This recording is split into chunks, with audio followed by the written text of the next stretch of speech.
I like killing people because it is so much fun. These are the words of a ghost. Between 1968 and 1969, a shadow stalked the San Francisco Bay Area. He didn't just murder, he taunted.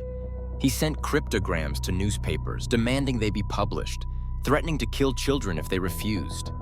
He wore a hooded executioner's costume in broad daylight. He claimed 37 victims, yet police only confirmed 5. Despite thousands of suspects, millions of man-hours, and the combined efforts of the FBI and amateur sleuths for over 50 years, one question remains unanswered. Who lies behind the crosshair symbol? This is the hunt for the Zodiac Killer. The terror began on the dark lovers' lanes of Berryessa and Vallejo. On December 20th, 1968, David Faraday and Betty Lou Jensen were shot to death on Lake Herman Road. It looked like a random act of violence. But 6 months later, at Blue Rock Springs Park, the killer struck again. Darlene Ferrin was killed. Mike Mageau survived. It was Mageau who described a heavy-set man with a flashlight. But the killer wasn't done. At 12:40 a.m., a call was made to the Vallejo Police Department. A calm, monotone voice said, "I want to report a double murder. If you will go 1 mile east on Columbus Parkway to a public park, you will find the kids in a brown car. I shot them with a 9mm Luger. I also killed those kids last year. Goodbye."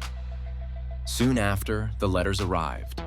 The San Francisco Chronicle, the Examiner, and the Times-Herald each received 1/3 of a cipher. They were signed with a symbol, a circle with a cross through it.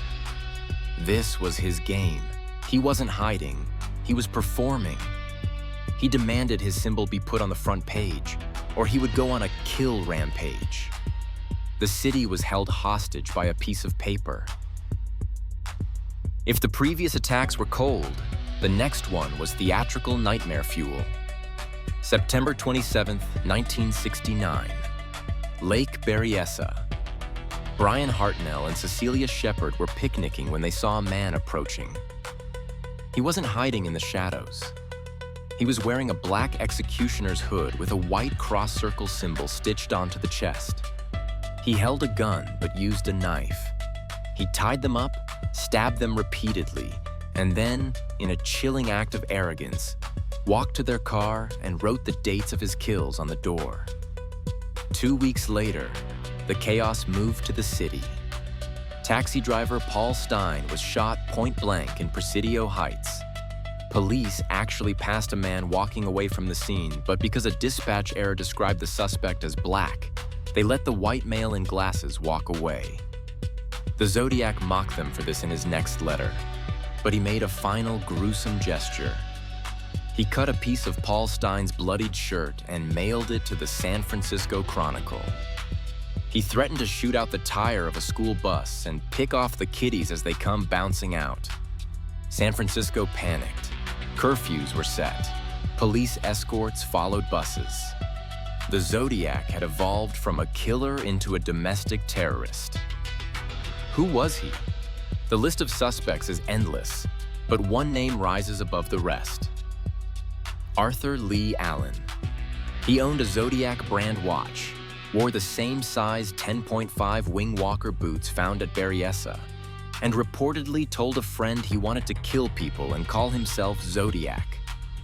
He was picked out of a photo lineup by survivor Mike Mageau, yet fingerprints and DNA never matched. He died in 1992, claiming innocence. But the biggest breakthrough came recently. For 51 years, the 340 cipher baffled codebreakers. In December 2020, a team of international civilians finally cracked it using supercomputers. The message read, "I hope you are having lots of fun in trying to catch me. I am not afraid of the gas chamber because it will send me to paradise all the sooner." Note the spelling of paradise. No name, no coordinates, just the mocking words of a narcissist. Other suspects like Gary Francis Poste or Richard Gaikowski have been proposed, but the evidence remains circumstantial. The Zodiac knew how to play the game, and he played it until the clock ran out.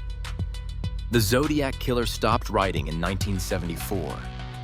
Did he die? Did he get locked up for another crime? Or did he simply get bored and blend back into society, living out his days as your quiet neighbor? The case remains open in Riverside, Napa, Vallejo, and San Francisco. The cipher is solved, but the face remains a blank void. He achieved exactly what he wanted. Immortality through fear. Who do you think the Zodiac was? Do you believe it was Arthur Leigh Allen or someone we haven't even named? Let us know your prime suspect in the comments. If you enjoy deep dives into true crime history, like this video and subscribe to the Static Archive.